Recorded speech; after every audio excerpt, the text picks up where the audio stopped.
So guys, I'll just give you a bit of an introduction on today. So as Bridget touched on, today's topic is the mid-career break, how to master it, how to decide if you actually should go on one, and how to best support employees who decide to take one. So we've put together a diverse panel here to help us dive into this conversation with people from architecture, engineering, but also from the financial industry to offer a different perspective and round out these ideas. We want this workshop to be a two-way conversation, so each of our panellists actually has a question for the audience today, and we ask you to and welcome you to reflect on your own personal journey in this area, and also to ask our panel questions as well. So I'd like you all to join me in welcoming Nicole Beaumont from ANZ, Catherine Skipper from Warren & Marnie, Patricia Bonkolska, I'm sorry. Well done. from Becca, and Stephen McDonald from Studio Pacific Architecture. So we'll give them a bit of a clap before we start.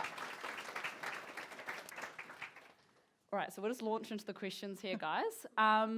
So just as deciding to take a career break is a big decision, it's equally as difficult to decide not to take one. Patricia, you didn't take a career break when it came to having a child. What's your advice to people on the fence about it? No, when my daughter was born, she's 13 right now, I didn't take any breaks, so I carry on throughout her childhood.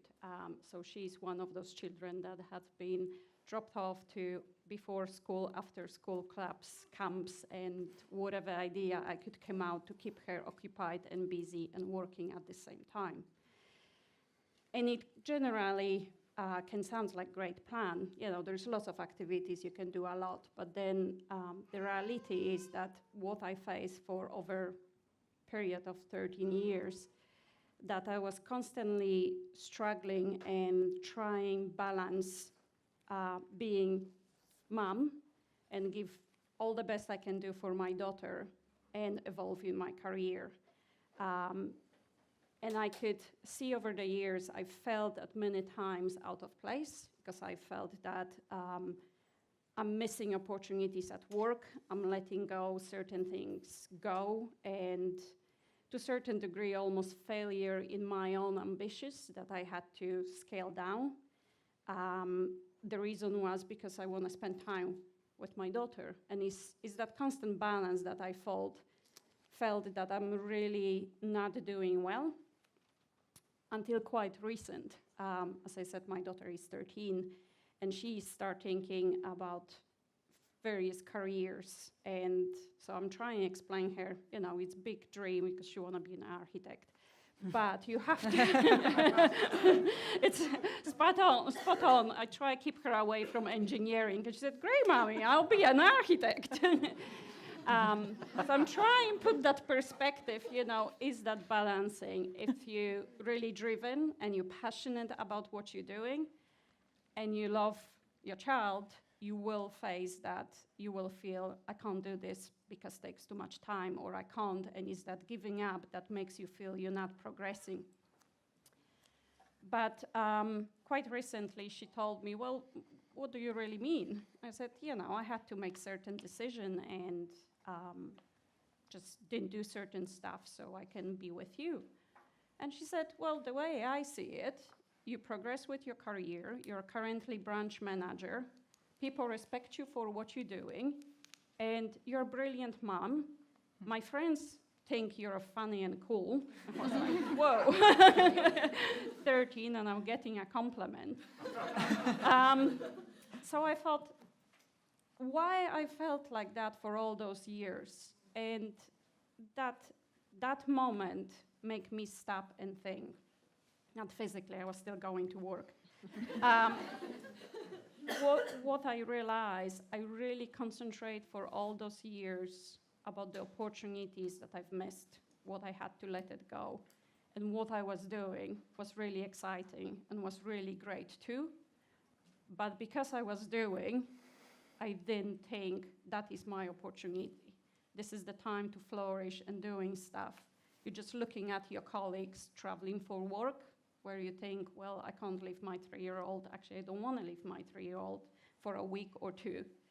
So it's about slowing down and actually appreciate the opportunity you have and look at them as opportunities for you and not chasing dreams that actually probably are not there. They're in your head, they're in your imagination.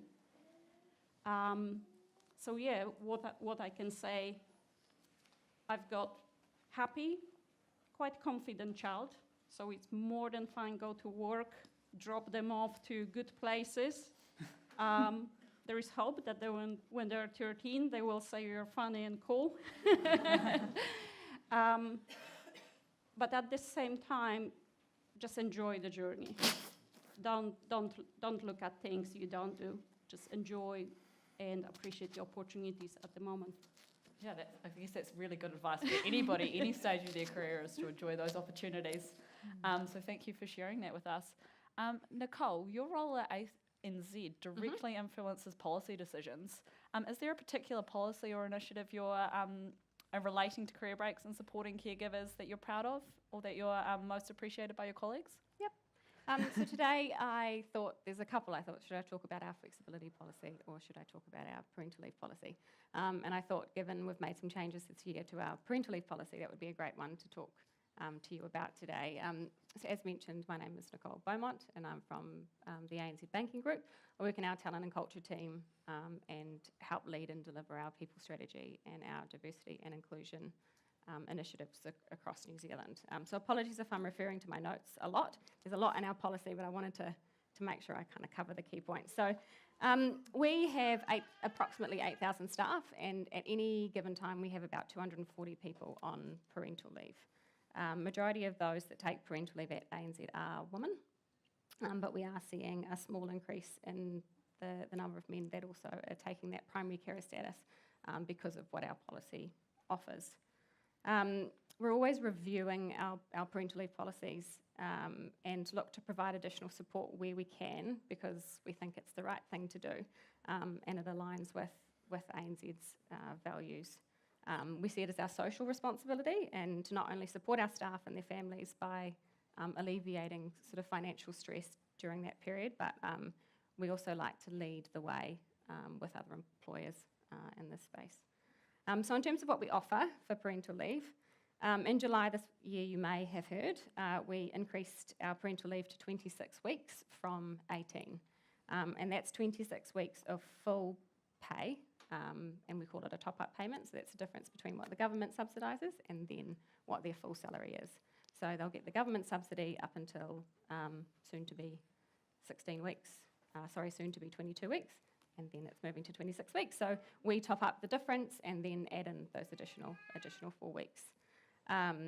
So we pay it at the commencement of parental leave rather than sort of half at the beginning and half when someone returns from parental leave, which is what we did up until 2016. So in 2016, we made a decision to move the component that we pay from half when they go and half when they return to all upfront, because we understand that's when people financially require those funds or need those funds. So there was some hesitancy in the business about whether that would mean we wouldn't see people return to work because they don't have sort of that dangling pressure or financial sort of element over their head about, oh, if I return, I get the extra half. But I just checked the stats before I came here today, and we've not only seen, it's stayed the same, but it's increased in the last 3 years in terms of how many people are returning to work after parental leave, which is great. So the other component is that we have 2 weeks paid family leave. So that allows the primary parent to have a total of 28 weeks full pay when they take leave. The secondary caregiver can also take the 2 weeks paid leave as well. And the premise behind this was to encourage men to be equal at home so women can be equal at work. We also, from an annual leave perspective, it accrues during the period of parental leave up until that 52-week mark or beyond, depending on what's agreed. And when they return to work and take leave, we pay at their normal weekly pay, rather than the legal requirement, which it's kind of complicated. The Holidays Act is a nightmare, but it's the weekly earnings during the previous 12 months. But essentially, the person coming back from leave returns with a full year of annual leave at full pay and can take it that immediately. So what that means for those returning, it supports either whatever works best for that person. That might be a graduated return to work. They might want to, start sort of for the first month, work 3 days, then move to 4 days, then move to a full working week if they work a full time. And also to help mitigate the effects of parental leave on an employee's long-term retirement savings. So we've done a lot of research in this space, in particular with women, and the impact that taking a career break has on retirement savings in comparison to men. And so what we do is we pay a lump sum employer contribution into the person's KiwiSaver account for the period of the unpaid parental leave. So we pay KiwiSaver whilst they're being paid for that first 28 weeks, and then for any time that they take off that's unpaid, we then pay a lump sum into their KiwiSaver account to ensure that they continue to save for retirement during those periods. We also, from a pay parity perspective or pay gap, we review anyone that's on leave, parental leave, is eligible for the annual remuneration review, and it's taken really seriously, and the talent and culture team step in and ensure that happens every year, so anyone that's on parental leave isn't disadvantaged because they missed that round and they're eligible for annual salary increases and that type of thing. I thought I'd touch on what we offer while the person's on parental leave and when they return from parental leave. So from a carer's leave, or I'm not sure what you refer to it, or domestic leave perspective, we don't have a set limit on the amount of paid carer's leave that our staff can take, and that provides significant support if they need to care for their dependent, whoever that might be, unexpectedly. It's valuable for all employees, regardless of whether they have children or not. We have flexible working policies. We've got toolkits, line manager guides, the full suite of guidelines to support staff when they return from parental leave. So they can be informal and formal offerings, whether it be flexible working hours, working place, condensed weeks, part-time work, the full shebang. And we really encourage line managers to have conversations with those that are returning from parental leave when they do that. We have a quarterly newsletter that goes out while someone's on parental leave. We call it Remaining in Contact, and that's just to keep them up to date with any kind of key changes that are going on in the organisation so that they don't feel like they're missing out. And we, rather than it being from talent and culture, we drive that via their manager. So it's up to their manager to send that out, and it just acts as a bit of a contact point and encourages the manager to keep in touch. We do text, we call them nudges. So we text the parental leave staff frequently while they're away, just to let them know, again, of any kind of key changes and things. And it's just a way of keeping in touch. We pay for them to come to work once a quarter if they would like to. That could be to attend a CEO Roadshow, whatever it might be, just to sort of stay connected with their team, and it helps with that return to work component. So I guess just to finish, when we announced the parental leave change in March, the feedback from both staff internally and from external stakeholders was really positive. So it's great that I feel really proud to work for an organisation that is leading the way in this space, and we're constantly sort of asked questions and are rewarded for our work in this space, which is great. It supports our women in management agenda, which is really important for us. And I think gives us a greater ability to attract and retain top talent, and women being one of them. Yeah. Awesome. I think you guys should be incredibly proud of what you've done. I definitely think it's got what you guys did almost started some of the conversation around it and encouraging so many other companies to think about that now. So it's really cool. Really, really exciting for just general workforce in New Zealand, I think, as well. Thanks. So a lot of people are still feeling really worried about talking to their bosses about taking time off to have children or look after children and the impact that will have on their career. Steve and Studio Pacific have been kind of encouraging flexi time since kind of before it was cool. What's the single most important thing employers can do to make staff feel comfortable about asking for time off? Thanks, Lauren. I'm just going to swing my chair around and talk. That was my question that I was going to ask you, because we're here to learn as well. And having said that, I was also going to answer it through a little conversation. So I suppose what that we're on this journey with everyone, and assuming that we're kind of preaching to the converted, Having said that, what we want to do is be able to, as a group, is create a series of tools that other businesses can pick up, and there's lots of low-hanging fruit, but there's also some, and Nicole's talked about some of those bigger moves, and we might talk about, if you're a small business, how do you afford to pay those top-ups and so on. But what I thought I'd do is just talk about some of our experiences as a business in the process answering the question, but I'm really interested to know what other people think is the most important thing that you as an employer or an employee, or that we could add to our list. We've been going since, well, this is our 27th year, I think, established in 1992. When we set up, my other two partners, Evshin and Nick, not only did we have no partners or families, but friends were limited. And it was kind of, we had nothing to do but focus on what we were doing, and which is kind of an intriguing thing. Prior to setting up, we did establish a series of goals and objectives, and this was actually sitting in a pub in Marylebone High Street in London. But while we didn't specifically mention diversity, we had notes and goals around culture, which through that was that diversity was explicit. But we had no plan around flexibility or supporting taking a mid-career break or working shorter hours for whatever reason. And now, I'm not sure we've got a plan, but we do have a set of initiatives. They're not perfect, and we continue to change and update these and develop and continue to learn, part of today as well. Our first situation requiring flexibility that I can recall was about 19 years ago, and the wife of one of our crew returned to work after the birth of their first son. And as sad indictment on architecture, but as she earned a lot more than he did, he became the primary caregiver. And so this required a mix of short weeks and reduced hours, and a variation over that 19 years, because these initiatives are still in place for him and his family, is that they've included a 3-day week, a 4-day week, and a variety of short days. And his contribution to the studio has never been questioned.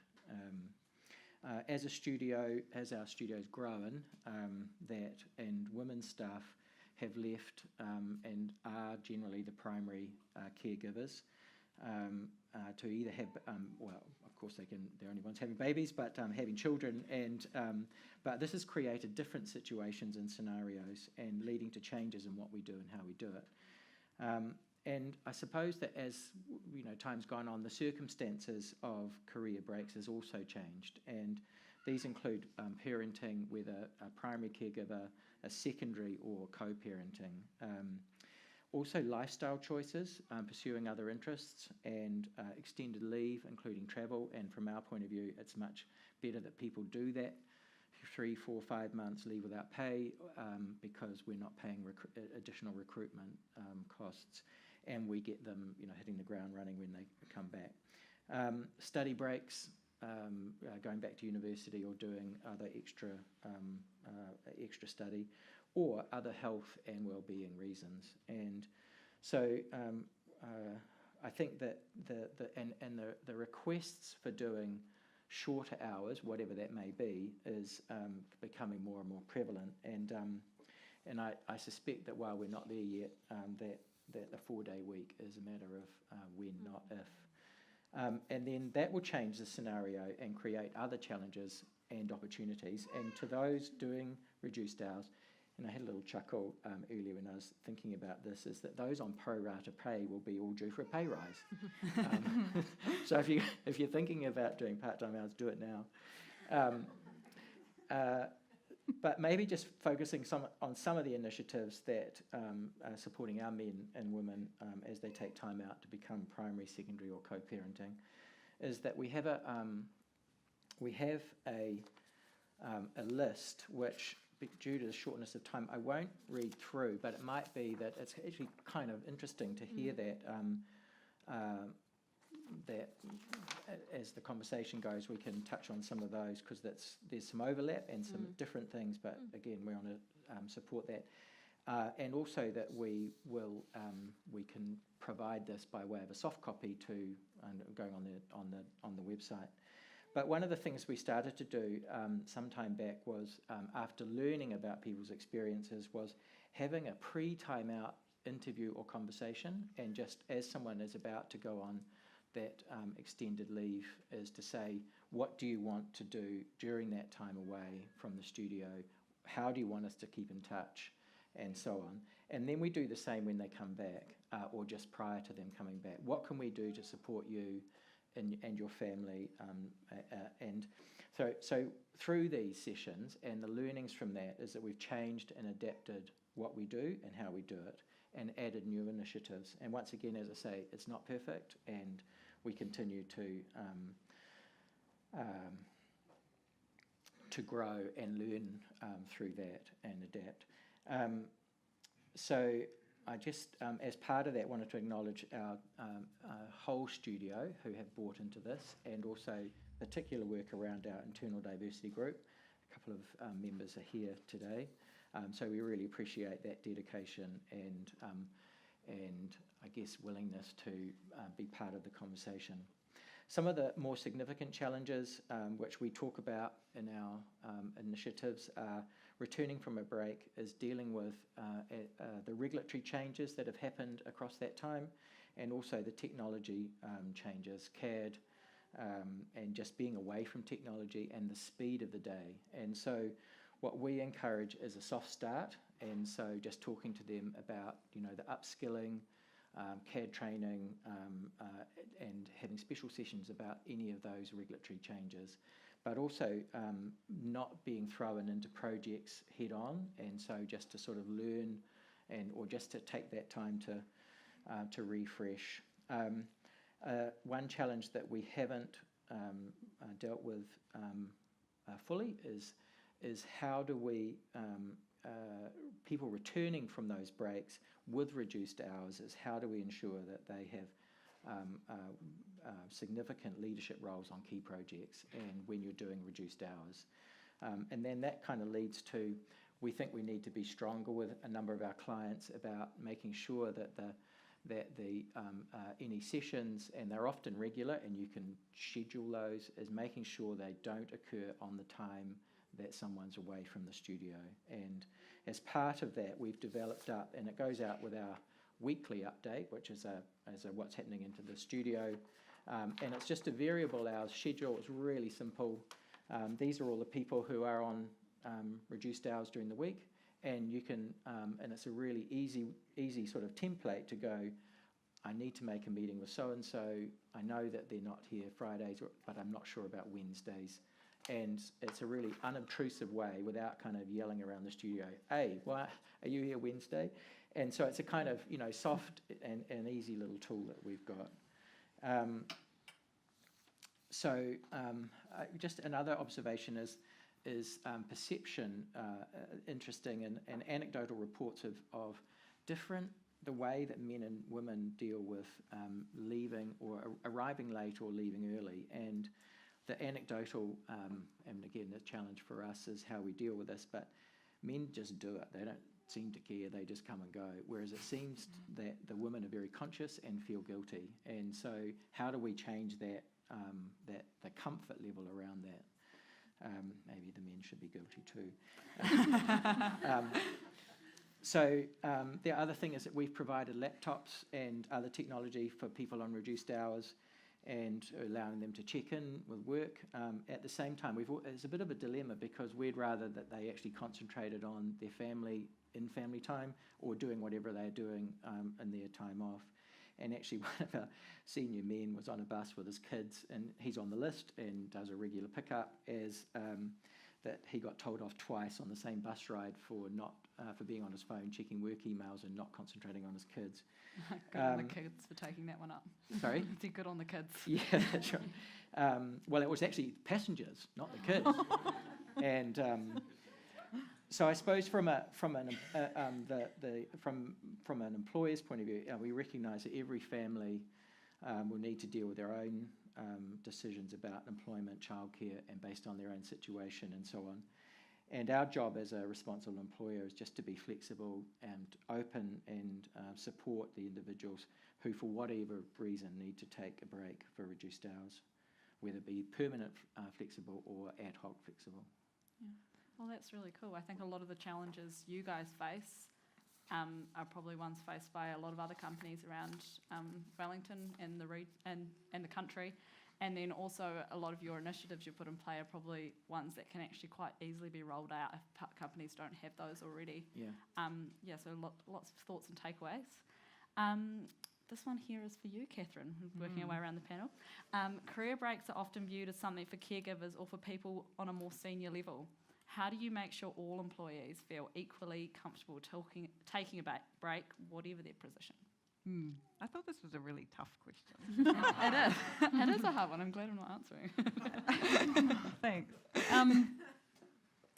Look, I might just give a bit of background on me, go if for that's it. okay. Yeah, give a so, bit of because some of the background. people in the room will know me and might have heard this before, but some of you won't have. So, I'm an architect and I work with Warren and Marnie. I have 3 children, 3 girls, and I had my first child while I was at university, relatively unexpectedly, and had Claudia, took 6 months off and finished my degree, became a graduate with Warren and Marnie, transferred to the Auckland studio after about 4 years, and worked flexibly. Actually, that was just a thing. I just said, I'm going to start at 7 and finish at 2, and Good. yeah, on you. that was just what I did. Yeah. So I did school pickup, and then left Warren and Marnie, worked for myself for 10 years. And interestingly, because I was thinking about how we, ahead of this, were working out whether we had mid-career breaks or not. Yeah. And I don't feel that I have, because I stopped working for Warren and Marnie, worked for myself. That wasn't actually because I wanted to have children, it was because I wanted to experience a different kind of practice. Happened to have my children during that, my other 2 children during that time, and they're now 13 and 15, I forget. And it was really important for me as a person to work. And I resonated a lot with what you were saying, Patricia, because there are feelings of guilt through that time, but actually I recognised that it was a part of me, was that I loved what I did and I wanted to keep doing it. And so as a family, you work out ways to make that happen, and it's not very good financially, actually. It's quite tough. Sometimes you feel like you're working for nothing, but you're actually working for the love of the working, and you have, particularly when you work for yourself, it was just me, there are architecture projects, you can't just say, well, I'm sorry, in September I'm going to stop, because it doesn't work like that. You have to keep going. Anyway, in 2012, I came back to Warren and Marnie in the Wellington studio. I was at a point where I wanted to work on larger projects again and be part of a team. And again, I came back in a capacity in terms of time in the office that suited me and my family. And as my kids got older, I just transitioned back into full-time work. And I'm a principal there now, and I'm the studio lead in Wellington. So then I started thinking about mid-career breaks. Yeah. And I was thinking, well, I started this career in my early 20s. I'm now 46. I'll probably, as an architect, work till I'm like 70 plus. I'm due. The career is very forgiving like that. Go for it. And so I was thinking, you know what? Aside from the parental, the parental thing, why else might somebody want to go on a break? And in order to think about how I might answer that question, and it actually brought up a lot of stuff in my mind about, what could I go and do? And do I want to? And coming back to your question, I think if somebody in your organisation, whether it's a small practice or a larger practice, it's actually about knowing them ahead of time. And I think what you said, Stephen, is absolutely right. It's that we need to know the people that we're working with, so that when they say to us, you know what, I just need to go to Italy and learn how to make pasta for 6 months. Then we go, yeah, of course you will, because, I know that that's where your heritage is or whatever. And I want that for you. And I want that for you.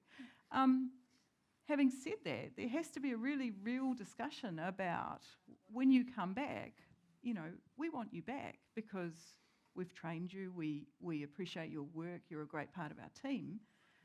But how we navigate together the falling out of a project, because you might time it to coincide with the end of a project, what your peers might do in the meantime, and they may keep progressing, and then when you come back, what you bring to the practice, which will be experience perhaps, which is not architectural or engineering experience, but it's life experience nonetheless, and makes for a more diverse and interesting place to work.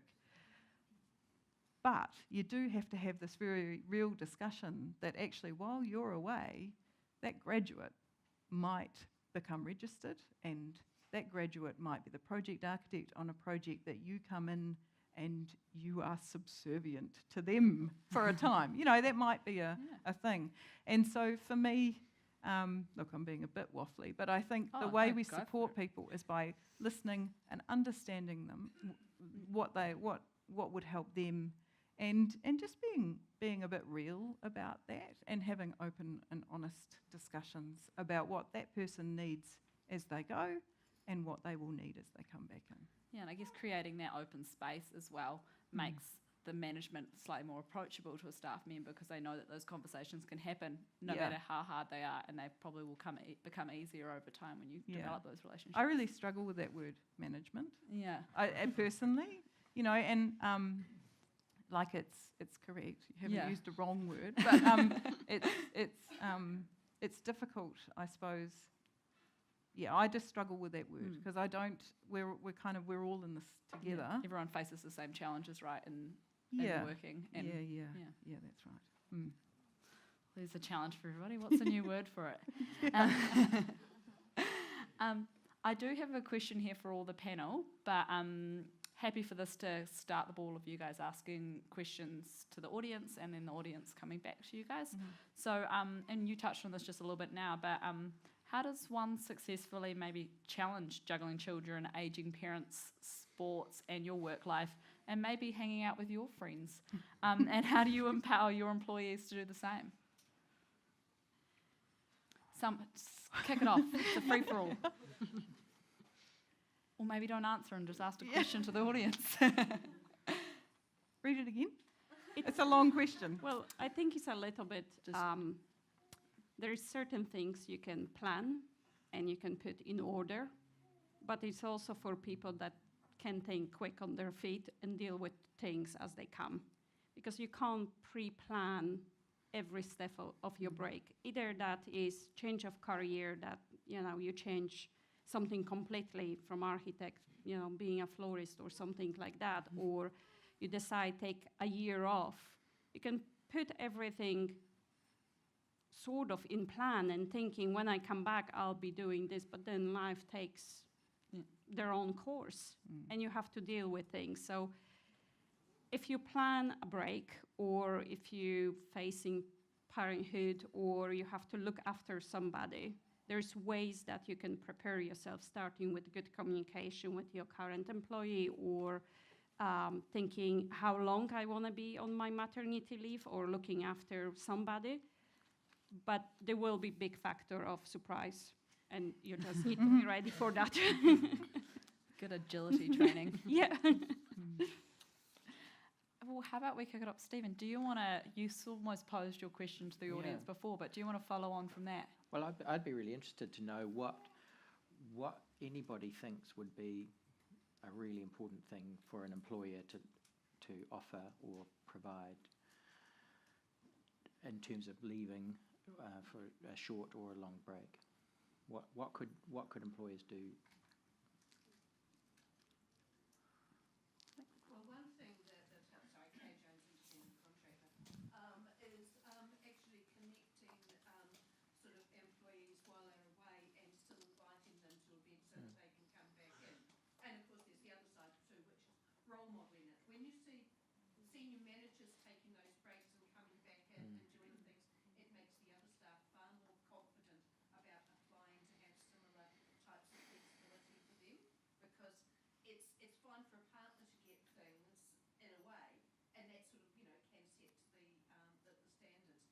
somebody who's at a lower level may not feel that they've got, unless they really know explicitly with all the messaging, that it is okay to ask.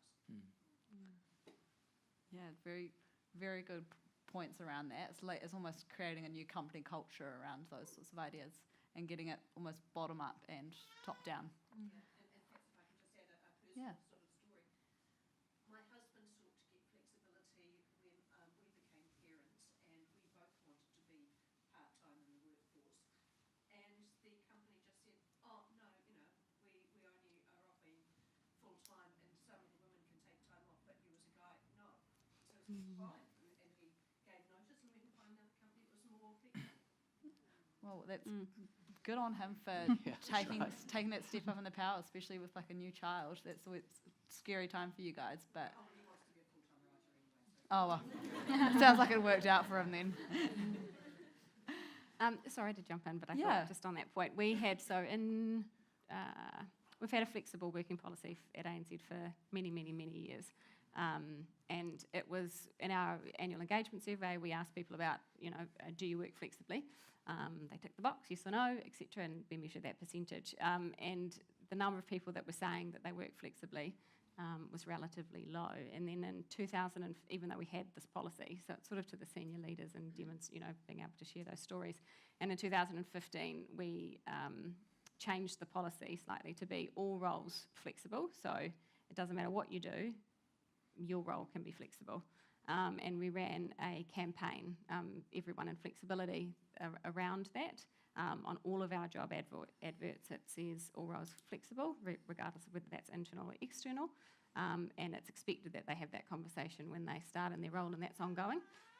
But after 2015, when we had the campaign and we shared stories on our intranet, we had events, etc., where people, senior leaders and I guess in more junior staff, I don't like using that word, but staff members sharing their stories about how they work flexibly, we saw the increase was significant.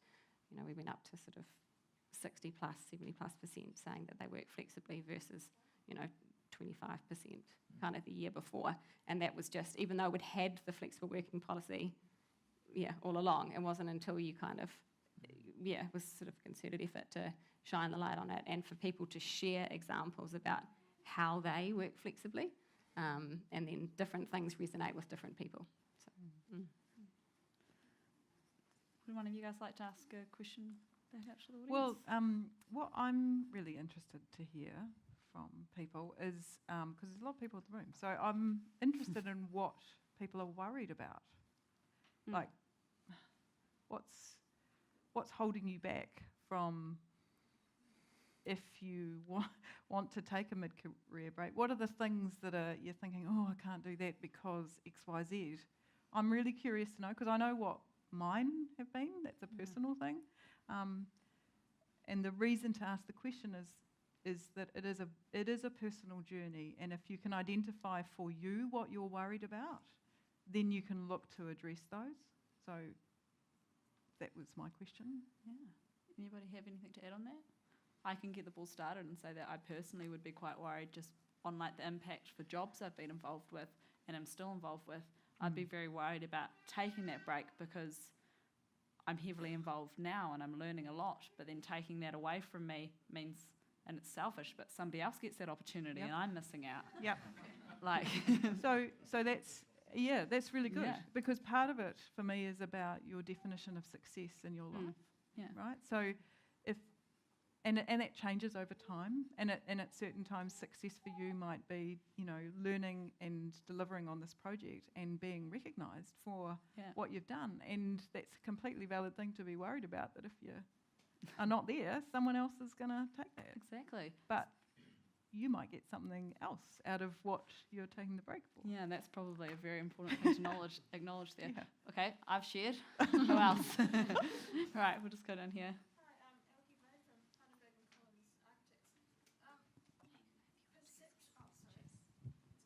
Is it on? Hello.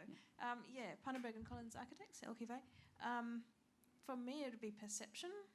Says, you say, don't worry about the perception. If you want to do it, do it. But there's a very real impact on career progression.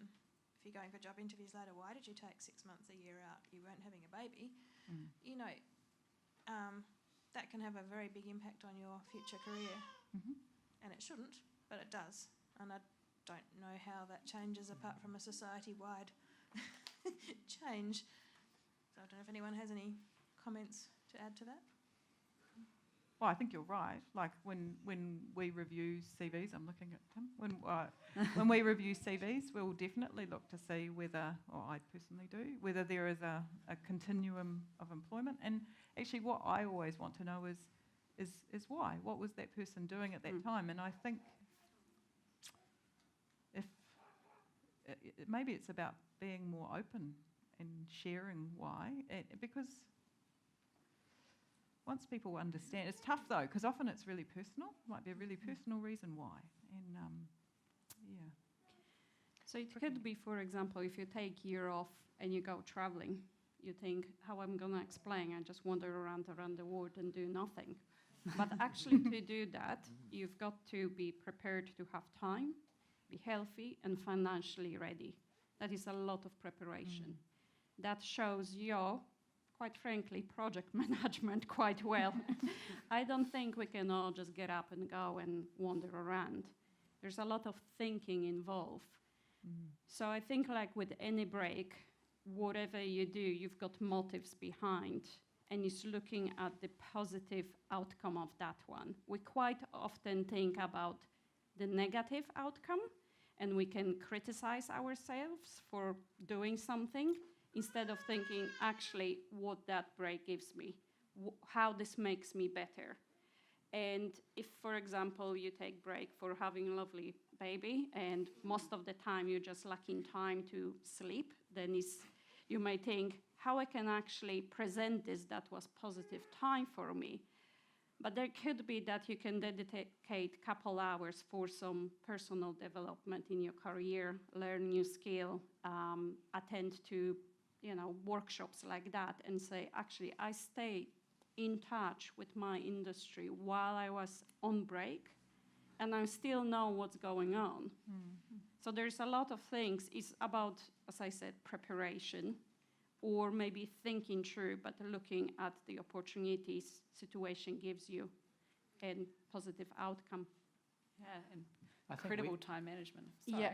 I was just going to say that when we look at CVs, we're always looking for, or when someone is coming to talk to us, we spend a lot of time talking about the other things that people do and what it is, and celebrating those things. And I think taking a career break, whether it be for parenting reasons or others, is and building those other skills, the welding, and we're trying to look for people who who are doing other things, and it's not just focused on architecture or engineering in this forum, but it's how you rejuvenate yourself too. And so our careers are, as Catherine said, there's decades and decades and decades, and you can't work continually at the pace that we're expected to work at. So refresh, and even time to refresh,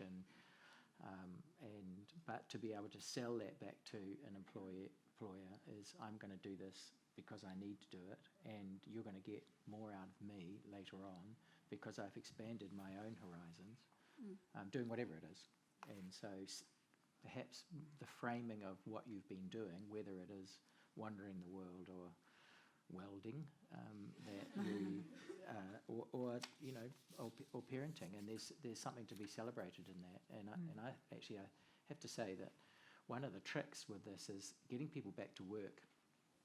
And one of our initiatives is that we provide a second year of leave without pay, and as a right in terms of our little schedule of initiatives. And as a son of a child psychologist, my mum was just as horrified that people go back to work so early, and that whole bonding thing of that the parent in those first 3 years is how you bond and make relationships later. And so I would say make the bloody most of it and take as much time as you can and enjoy that with your new family. And but yeah, celebrate what you're doing, I would say, rather than hiding from it. Yeah, good advice. Just down the front here, you were going to add in just before with comments around what may be holding you back. Yeah, it was actually more about a fear. What is the fear of taking the career break? And one of the things I think I personally have a fear of, which I'm at an age where I may take a mid-career break in the near future, is just the unknown and being in the position. If you're in a leadership position, how, because there haven't been as many women in the leadership role, how it's possible to know what you're, the fear is the unknown, how you can run large projects with taking 6 months off or a year off, how I can't actually visualize how that would work for myself personally. And I think if we had more sharing of more stories of how that could happen for people, that would really help start the conversation. Okay. Do you have anything to add on that, or flow on from your question? We're coming back around. But Yeah, I think it's really interesting, Evie. No, I look, it's not simple, because especially with large and complex projects. Yeah. I think perhaps the two are potentially, this might be controversial, might be mutually exclusive for a time. The trick is the things in the background that happen when you're on a break, which is around keeping in touch, and one thing actually that has come up recently for me in my thinking is the ensuring the review process, that when people go on a break, they don't miss that review process. I don't know. It's. I think you are, in some respects, there aren't many role models in architecture for women who have taken a break in a senior leadership position, running large, complex projects, and how they come back. So just lean into it. Is changing the support, and that some of those roles get shared, and that you don't take the full responsibility, but that with all, I'm not sure if you're an architect or an engineer, but Yeah, I'm an architect. an architect is that everyone can't do everything, and so just splitting those roles and saying, here's manageable component, I'll look after the client side, or you look after the client side, I'll look after the internal side, or some other way of structuring the team to give you that support.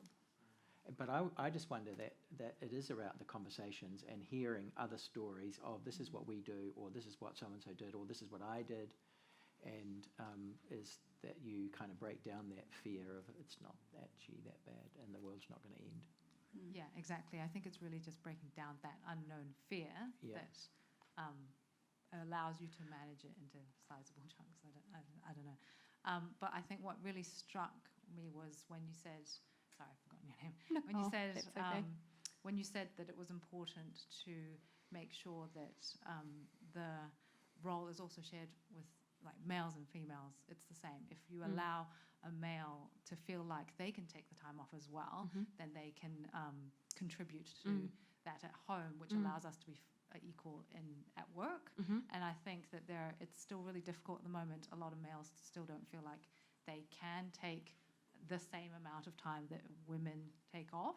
And I know personally in my relationship, like with my husband, like he would be very happy to take equal amount of time off. And I just want to make sure that in the future, or there are also role models for them that they can see that it doesn't hurt their career to take the similar amount of time off. How we can do that in our profession, because I still think it's incredibly we just have to start doing it. Yeah, just having those conversations. And so those things that you're worried about, as you go through your journey, you have to be loud and proud. Okay. I think you've actually raised some very good points of why it's really, really important that we have this diversity agenda here today, and so we can share those stories and start encouraging people to take on and own their own careers and make it for themselves. So that was very, very useful insights there. Thank you. Does anybody have a question out there for our panel? I was just going to say one thing. Hearing all of this and the importance of having actual real life examples of the different ways that people have sorry, I'm going to have my back to the different ways that people have taken time off and organisations have worked with them to either keep them in touch or transition would be really, really valuable for us to share on the Diversity Agenda website. So just today, if people have examples that are a little bit different, a little bit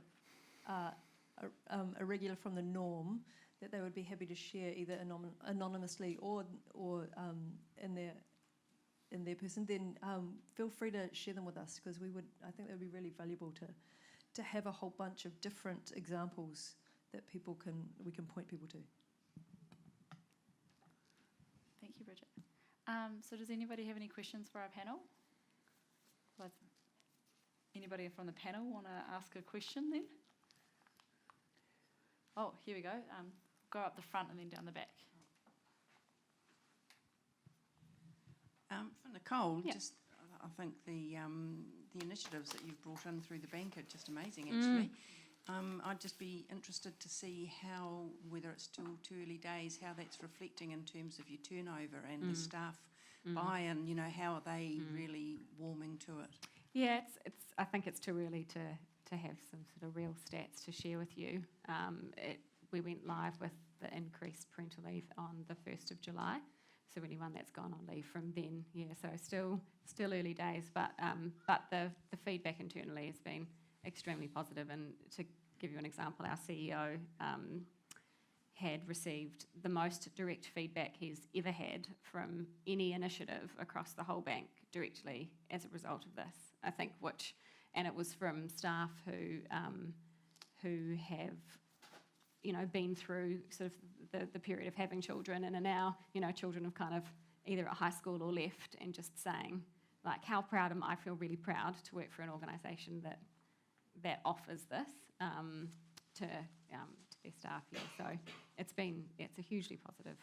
We've got the pause. We've won mum friendly pause this year, ANZ, and then just in terms of women, UN Women, and the principles that sit under the UN Women and the White Camellia Award. I'm not sure if you've heard of that. So that was on this year was on Tuesday night, and we were the Supreme Award winners for the White Camellia Award this year, and won 3 principles under that. And the parental, there's a lot that feeds into that, but it's all about women empowerment and what we do in this space to do that and to support women throughout their entire career. So, yeah. Hi.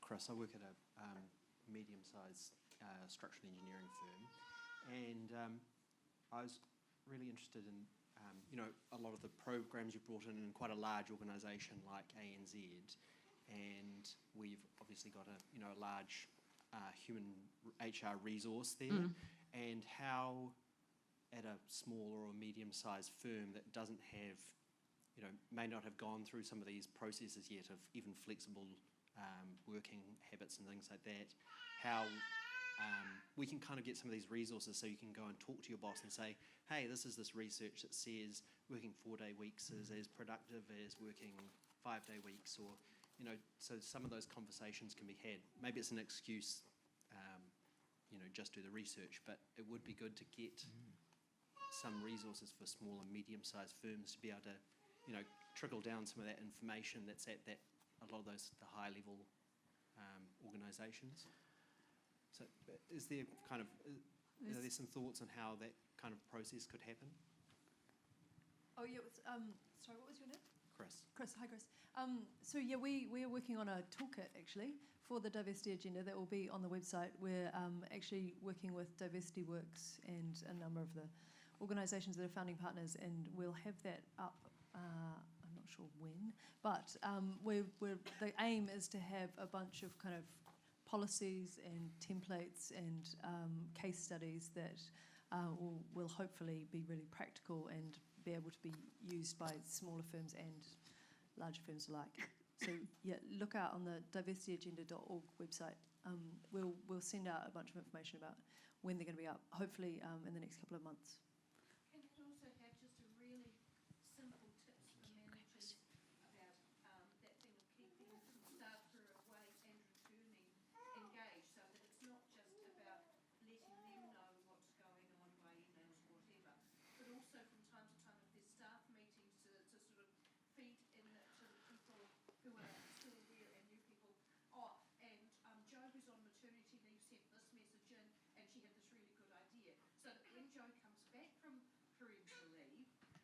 not an unknown title. Who are you? You know, for all the new staff who come on in the meantime. Because that's the thing. If people sort of are away for a year or two or whatever, and they come back part-time and half the staff have no idea who they are, it can be really excluding. Yeah, I think that they're really good points. In fact, I have a woman in my team who's on maternity leave at the moment. She's coming back in the middle of October, but we have been inviting her to meetings. She brings her little son with her. You know, she's the cult is incredibly welcome. Shelley comes. She comes regularly to team lunches and to workshops and whatever. She is invited to everything, and is welcome to bring her child. So she feels very much still connected to the team and the organisation. I think that's really really important. I think, Chris, your point about actually doing the numbers around backing up some of those things, is that also the challenge is that it's from a big organisation, and I think the challenge for us as architects who generally work in small businesses is the effect of paying the extra 20% top up or the extra year and things would be financially challenging. I'm kind of interested in what can we do, which is the easy and, of course, dealing with those big issues, but also provide in the toolkit that Bridget's talked about is what are the easy, low-hanging fruit that we can do. And that's about pay reviews annually or biannually, whatever it is everyone on maternity leave or taking a break, get those as well. Christmas bonuses, or everything that you would expect in terms of communicating and so on. Having said that, we just have to be a bit careful, is that some people will choose. I mean, we send out a weekly update that goes to all of our people who are not in the studio, and even some going offshore, trying to get them back again, and so that's a way of, and that goes through the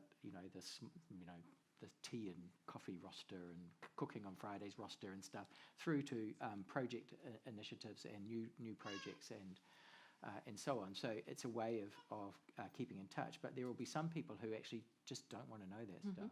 And so I think it's important to recognise in those conversations beforehand, how much contact do you want? But I think the challenge for us as an industry, and engineering is slightly different because they're generally larger consultancies, not always the case, of course, but in architecture it is the core is small businesses, 2 to 10 people, and Tina will know the numbers, but there's a lot of people out there, and so the challenge is around doing lots of extra stuff, but so that's why I think the toolkit, maybe it's divided up into easy, medium and hard, or some kind of thing that, and I think that the importance of people challenging employers to say, why can't we do this? And so having some numerical, the science behind it to say, here's why, and let's just do this. So empowerment and so on is really critical. Thank you, Stephen, for adding into that one. Does anybody have any other questions for our panel? I agree with the kind of low-hanging fruit. It doesn't have to be a paid element or something. It's I rushed to get my registration to be an architect just before I had my daughter, and it was on the kind of to-do list for a while and made me do it. But I decided not to go into voluntary suspension straight away, but to keep my kind of CPD ticking, and just being able to do webinars at lunchtime, from home, or actually coming in at morning tea time when there was a supplier to get another little 10 points and see everyone at morning tea. And all of those things are just so valuable. Yeah. It didn't need to be anything a lot more than that while I was on maternity leave. And I even find, like today, it was great over lunchtime, 2 hours. It's so much better than the kind of NZI technical series or whatever that goes from 1 to 4 in the afternoon when you might have to leave at 3. There are lots of things that are structured that actually don't suit flexible working, and lunchtime things are wonderful. And it might even be, things around the office. Friday drinks, actually does exclude a lot of people. Yeah. And when you're, only working part-time or something, you'd love to have a drink, a glass of wine with adults, So not Wednesday at drink home. should become Wednesday, a thing. 3 p.m. Yeah. I don't know, there's just little things like that that are totally not, they might not be a financial thing, but they just mean so much. Yeah. Well, that's really, really good feedback, and really, really good if somebody else is finding that they want to be included more or are out not part-time like yourself, coming back into work, is just having those conversations. Probably some of the things that you guys have mentioned today around keeping in touch with people and also talking to them about the expectations and communicating that it's okay to come back. You're not excluded from the office for your 6 months. You're welcome anytime, and it's really cool to hear that that's something really valuable. So yeah, thank you. Anybody else? Down the front here, Tim. You got. Thank you.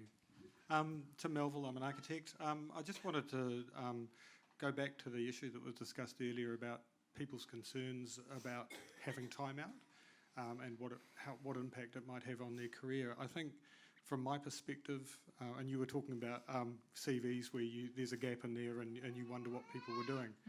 In my mind, if you're taking time out to have a child, whether you're a man or a woman, that life experience makes you a better architect.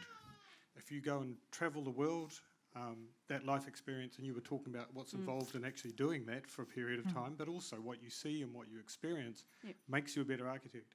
If you have time out because mentally you're just drained and you just can't do it, you want to go and weld somewhere for a while or sit and stare at the sea, that'll make you a better architect when you come back to work. So it's really important that people feel positive about whatever those experiences are while they have that time out and what it contributes to their professional life when they return. That was all. No, thank you for that. Really good to put some value to those sorts of experiences. And was there someone down the back there? Yeah, just.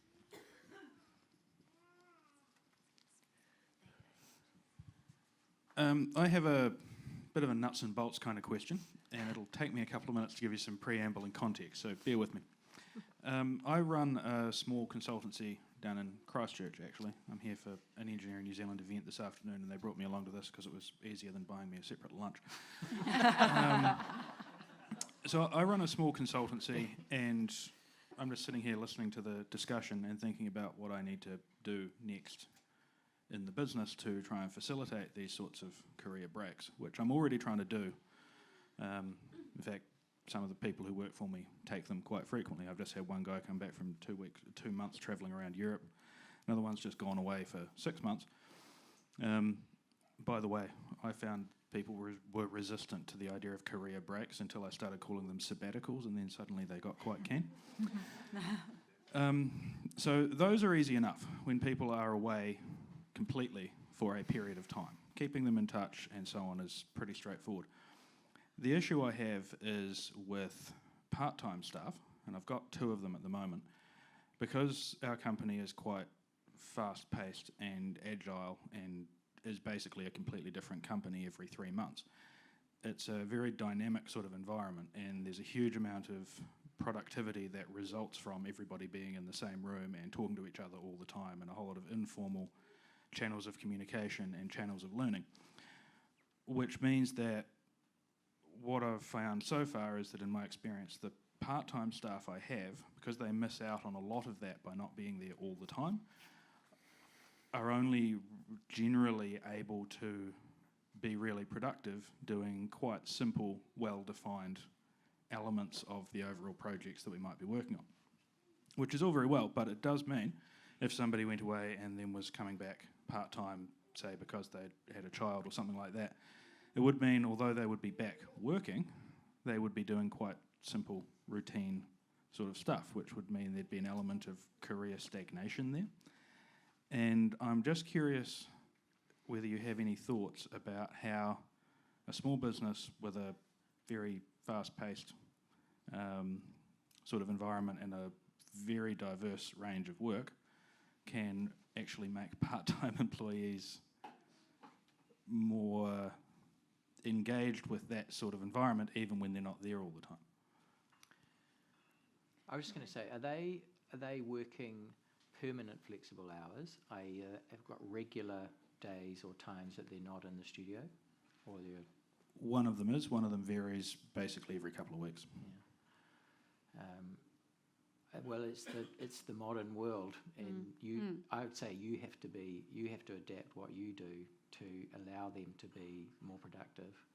And I suppose that's a kind of challenge, in which we all have in terms of providing work. It could be that those tasks that you have get split across more people to allow them to engage.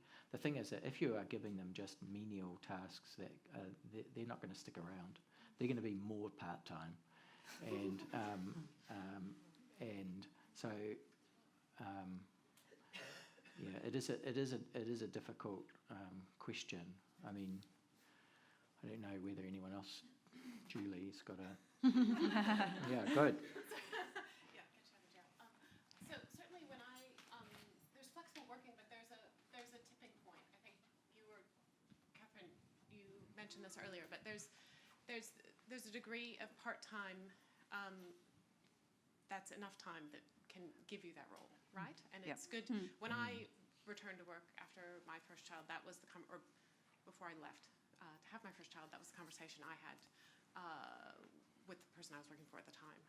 And it was, Julie, you'll be able to squeeze 5 days into 4, you can do 4. And I was happy to do that. I mean, that you can sort of laugh, but that's, there's a role that you want, and you want your work to be meaningful. You don't want it to be menial. And so I think there's it's good to be frank or be proportionate about the tipping point between the difference between working 15 hours and working 30 out of 40. So I think that's a good starting place. Yeah. And I think I also just had another observation that we've talked around this, but my observation is just more direct. There's sort of mid-career, which you've rightly pointed out is circa 25 years into your career, but the crux of the issue, certainly from the seat that I'm sitting in right now, is more what happens roughly 10 years into your career, which is when one needs to have children if you're going to have them. So that's a different point in your career. You don't have that level of seniority, and the perception is, and it sort of looks like what diversity agenda is about, that gap about what happens after. And there's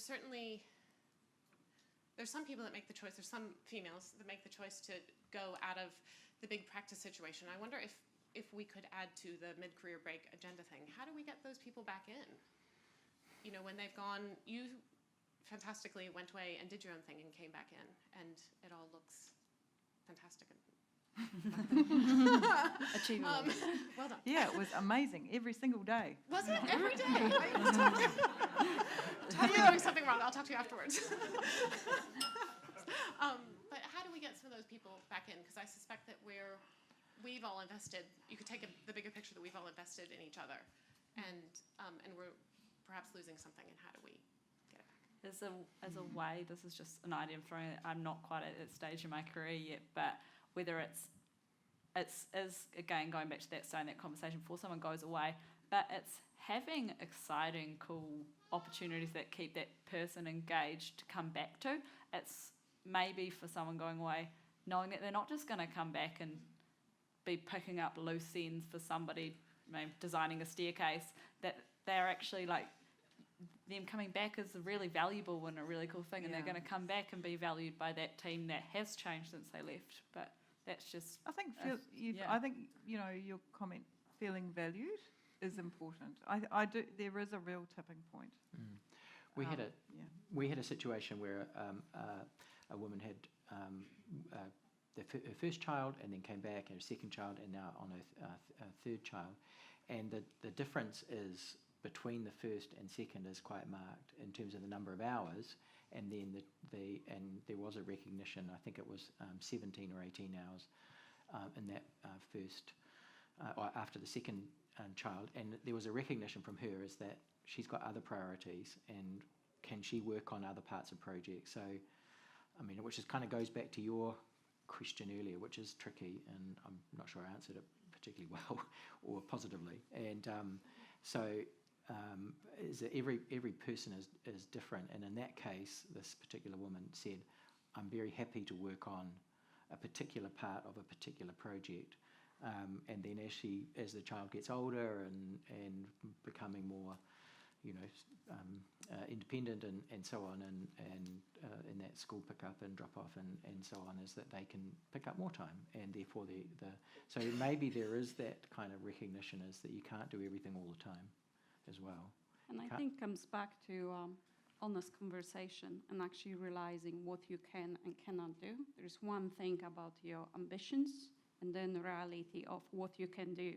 And for short period of time, if it's due to children, if you realize, no, I don't want to design staircase, but actually keeps me around my colleagues, and I'm part of that big building doing my staircase, but I hear all those cool stuff as well. And I'm learning from my colleagues' experience and realizing, time goes on, you will be able to pick up your hours, pick up your projects, and not looking that in this particular moment you're missing on project, because I was hung up on that for years, on this one big project that I want to do in Scotland, and I couldn't because I've got my little child and I don't want to go away for a few weeks. But I didn't look at things I was doing, and I was learning and developing and progressing. And it's going back to your question, what you're missing. Most of the time, you will miss something. If you're involved in that big project, that you love it, your colleague will be doing another exciting project. And you will look over your shoulder thinking, oh, that's cool too. So we can't be everywhere. And we have to be quite honest with ourselves and communicate back.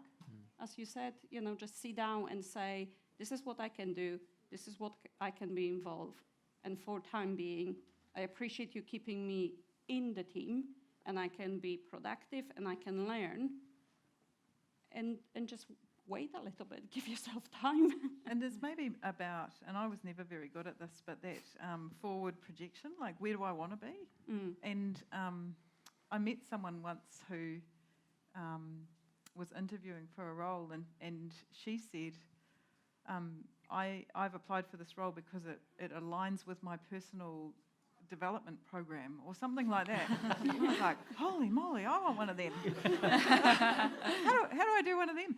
And so I think it's that. It's like this is how it's going to be right now, but it doesn't have to be like that forever. And I'm building towards, actually, because this is where I want to be. And it's quite hard to, I have to go out into nature to have those sorts of conversations with myself, and just go, actually, where do I want to go?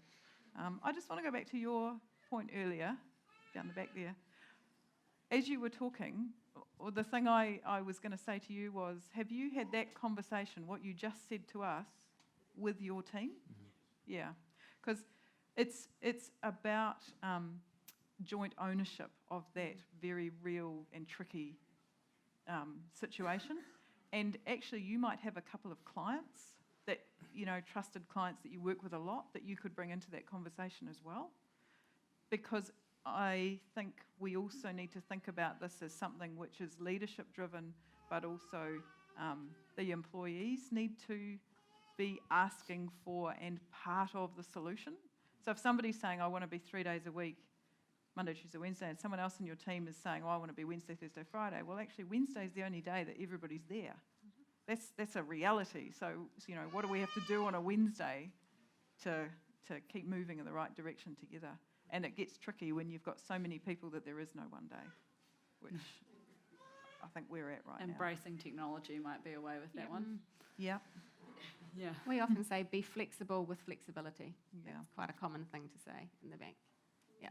And it's, which is kind of tricky, but it's whether you've got, we call them formal and informal flexibility options, so whether formal being part-time, etc. Informal is what the likes of what I will do. In terms of I might work from home once a week. I go to Auckland. I like concerts and bits and pieces, so I might be up there for a concert. So I'll work from the Auckland office for a couple of days to see my friends. I've just had an operation, so I couldn't type with my right hand for a week and a bit. So I decided to set myself up from home where I've got my wheat bag and everything and can do that.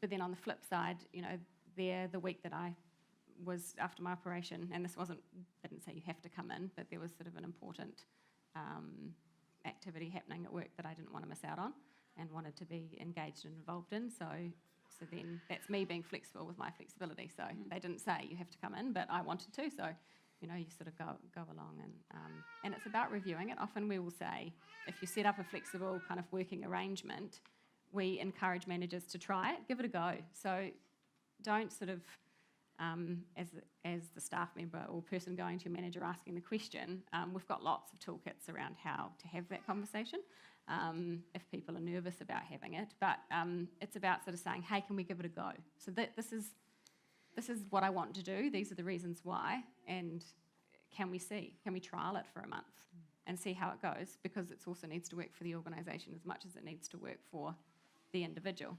And then sometimes at the end of that month, you can actually go, oh, actually, it's not quite working, whether the person's not delivering productivity, whatever it might be, or vice versa. I might sort of say, oh, well, look, I've got an extra couple of hours in the day. And so, yeah, it's not fixed is what we're trying to say. Yeah.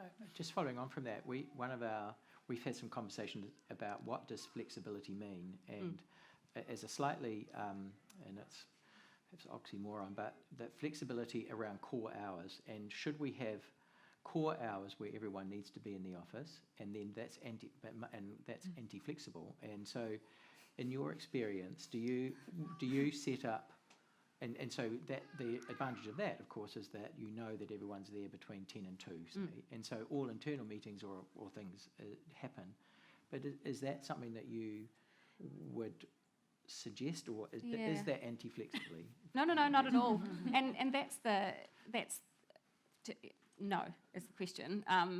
That some teams find that it works best for them, so they do that. Yeah.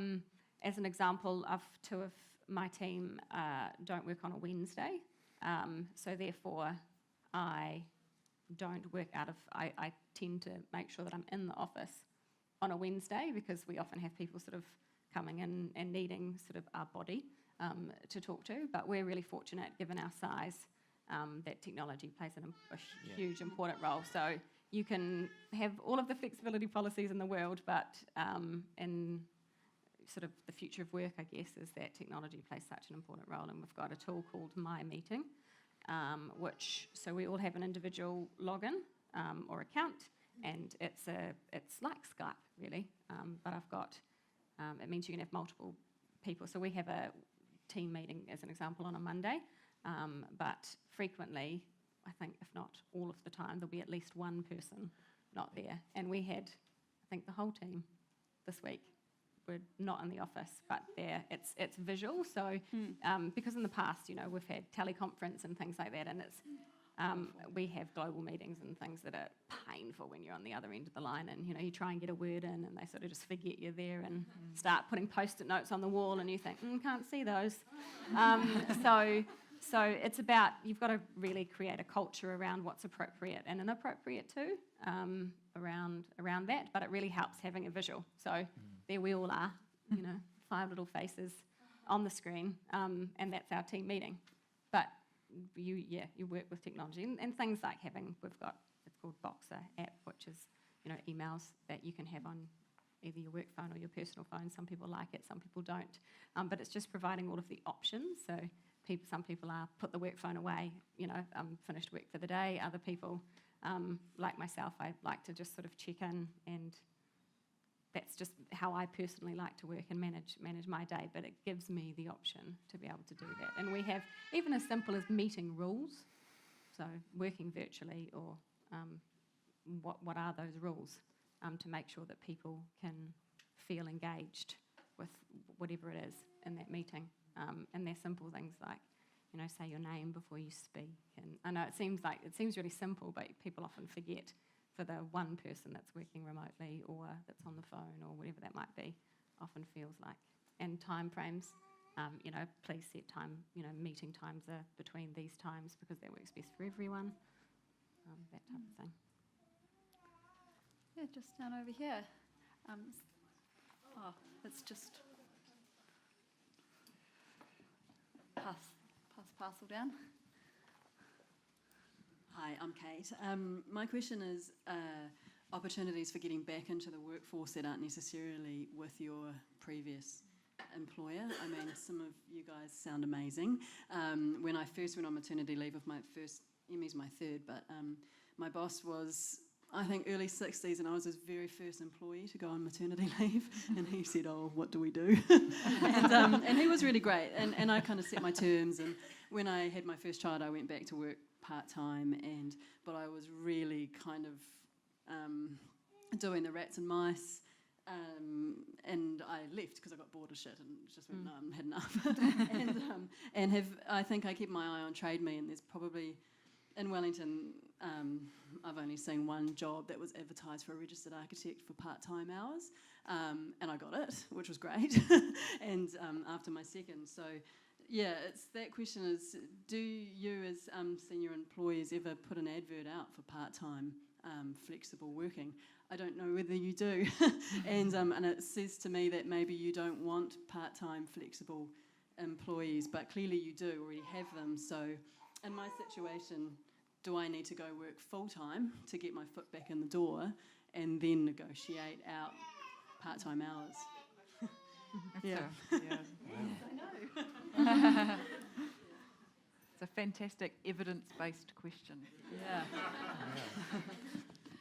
And look, personally, I don't think we have ever, I think you're right, I don't think we've ever put an ad out for a part-time architect.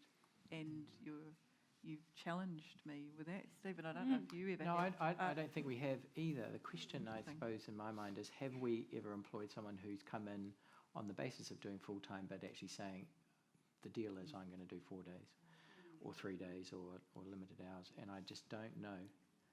Sorry? You did? Yeah. Yeah, you did. Yeah. Exhibit A. Yeah.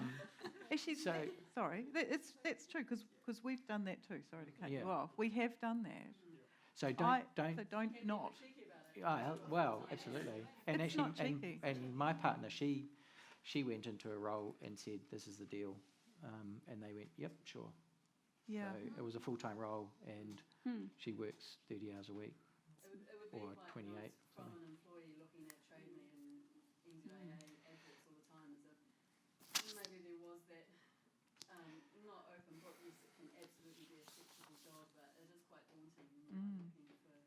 The reality is, there's a huge number of people who are doing part-time hours, whatever that means, and at the moment we've got 20, and so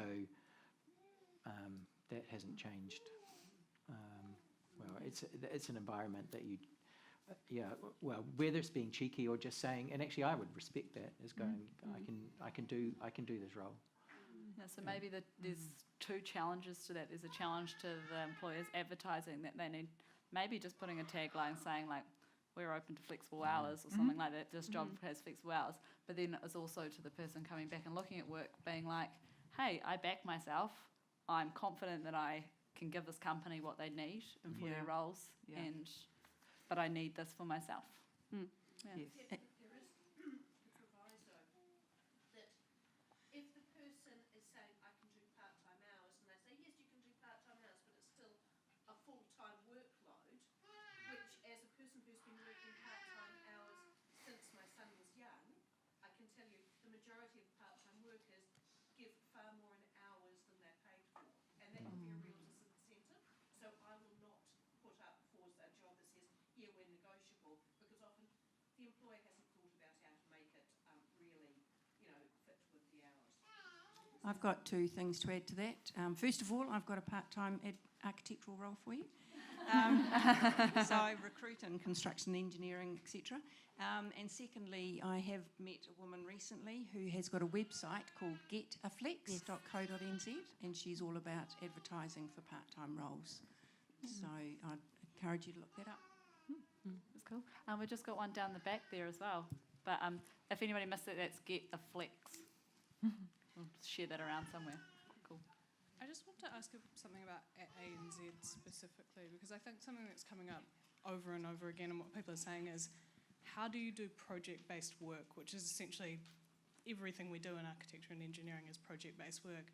How do you do that part-time? How do you do that flexi-time? And I assume there is a certain amount of stuff at ANZ that is also project-based work, and I'm just wondering if you have any experiences from, particularly, I guess, people leading teams in project-based work, but doing that on a reduced schedule. Or It's actually quite funny because I thought, I might actually pull in a couple of examples. So I spoke about we had this Flexibility is for Everyone campaign where people were sharing stories about what they do. So we have a whole team for project delivery, as well as we call them sort of business project delivery, as well as our tech team, which are full of sort of project-based work.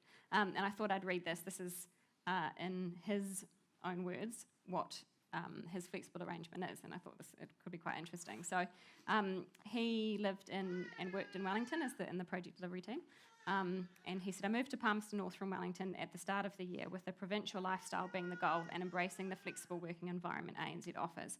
This has been a win-win, I believe, for ANZ and me. I'm fully engaged, focused on my projects and planning my weeks out around family work priorities. It works a treat.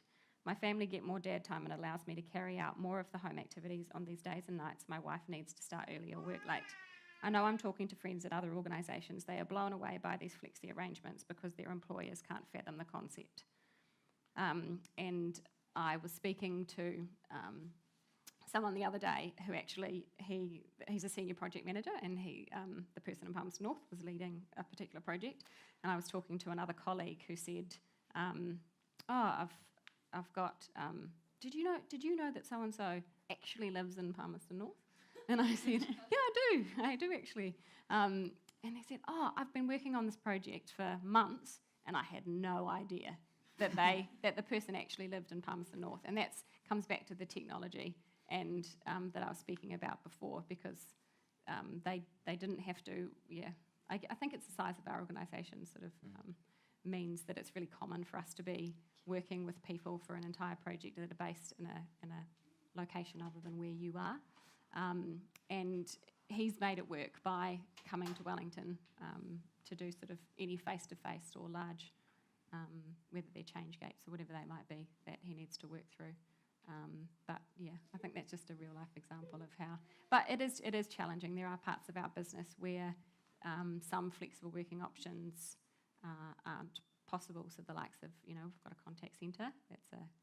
So from a flexibility perspective, we offer, it's kind of being flexible with flexibility, set hours because it's rostered and scheduled, and that's what we have to do in order to meet our customers' needs and demands. So, but they can be flexible in terms of how they, which shifts or rosters that they decide to be on. So we've got lots of ways of kind of swapping shift with colleagues, that type of thing. So there are, to your point, there's different parts of the business that can use flexibility in slightly different ways. But we always say, start the conversation about how can you make it work, not what will you not be able to achieve. So it's always about, so if you start the conversation with how can we make this work and work with your manager or employer, that tends to have a better result rather than, That's awesome. We might take one last question and then everybody can go back to their flexible jobs. So we have any more questions? Just one down the front here. Or comments? Yeah. Just going back to that previous question about, I work for a small architectural practice, and on a part-time basis I also have 2 children, young children, so I value those roles equally. But I've been fortunate enough to work for a female director of our small practice, and she really understands what it's like to raise a family and to still want to progress your career. But as an example, I've been working on this quite for our practice. We do a lot of smaller scale work. We're working on 2 new houses that are about to be built. I've been fortunate enough to be the project lead on that with my part-time hours, and it's not always successful, but it is honest. Like, we have a great relationship with the clients. We have a great relationship and a good relationship with the builder, but those 2 parties know that I work part-time. They know when I'm in the office and they know when I'm not in the office, and they know that when I'm not there, they have a point of contact that they can talk to, who can pick up where it was left off or answer any questions that they have. So. That's awesome. And it is about reflecting when things don't go as well as they could have gone, but working through it and being honest with that process. Yeah, very transparent process, and it comes back to keeping that line of communication open with your employer and reviewing stuff as you go on as well. Yeah, well, thank you for sharing that. Well, I would just like to take this time to thank our panel for coming along here today, and thank you all for coming here too to be a part of the conversation. So thank you guys very much.